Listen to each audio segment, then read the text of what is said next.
Hello, this is Dr. Webb, and this recording is for our course CIT, um, let's see what it said, 105, Intro to Computers.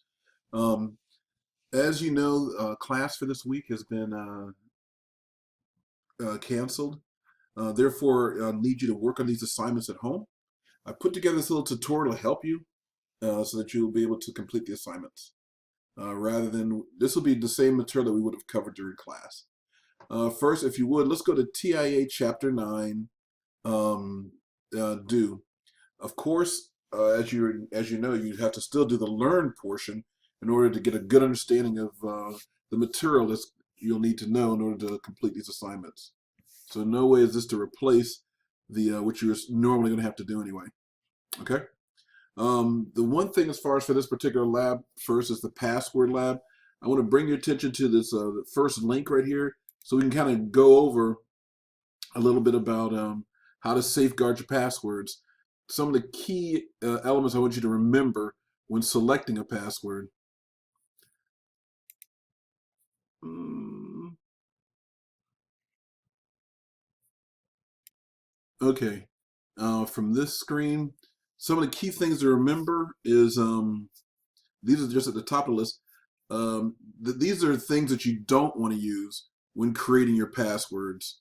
All right, these are some real common mistakes people use, such as they'll use their partner, child, or pet's name, followed by a 0 or 1 as the password, or they'll use the last 4 digits Social Security number, or they'll use 123 or 1234, the combinations of like that, or they'll use the word password. Again, these listed some of the common mistakes people use as far as when they're creating their passwords. Don't do that. It's just too easy to crack. Um, Now, what you should be using as far as it's good ways of good tips are listed here. Randomly substitute numbers for letters that look similar. The letter 0 becomes the number, no, the letter O becomes the number 0, or even better yet, the @ sign. You use that in place of, or an asterisk in place of the letters A, or just some other substitute letter. Again, this lists all the different things you want to take in consideration as far as how to create a good, strong password. Okay? All right. Now, with that completed, let's go back to the assignment.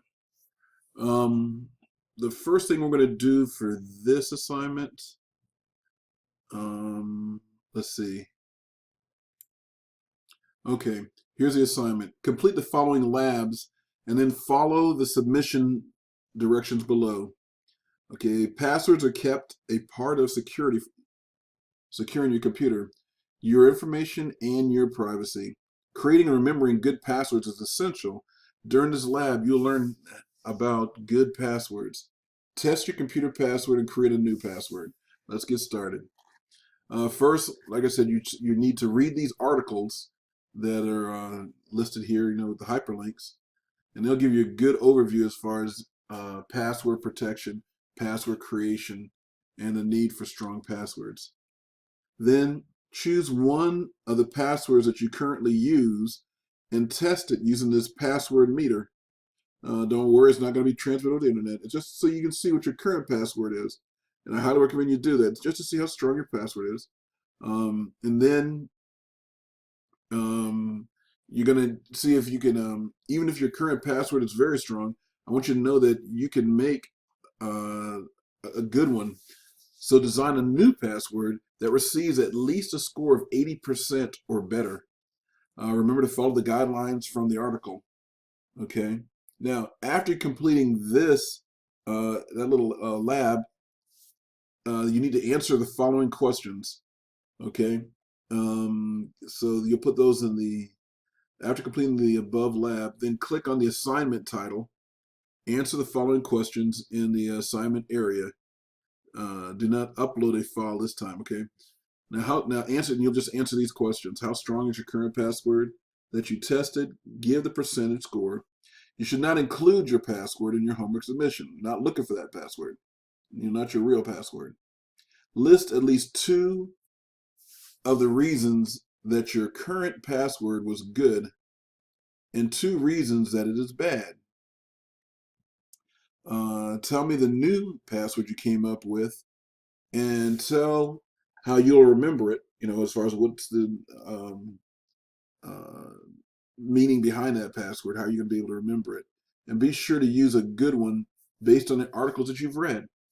There's no partial credit for passwords that violate the requirements from these articles. I'm not asking for your current password. I'm only asking for one that you make up, okay? It's not a trick question. So let's do that real quick. First, we'll go to the password meter, click on there. The meter comes up. Test your password. We'll put in the password. We'll say, suppose you were one of those that put in the password of your dog.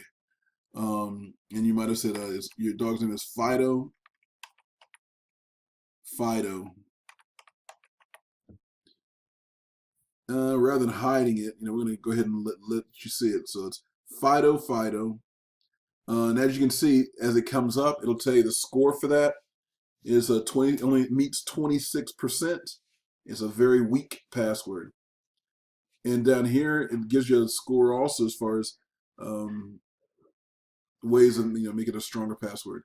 Okay, so Fido is the first one. Now, instead, I'm going to create a very strong password. And this password will say, suppose Ramstein, Germany is my favorite was a Ramstein. Okay, so instead of typing the word Ramstein, I'm doing a mix. So it'll be R. Then instead of using the letter A, I use the @ sign A. Okay, Ram M, small m, capital S. Kind of mix it up a little bit. T. And then instead of I, I'm gonna use the number 1.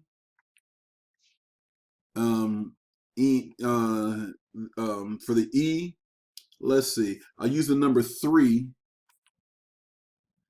and then the letter N. I'm gonna capitalize N.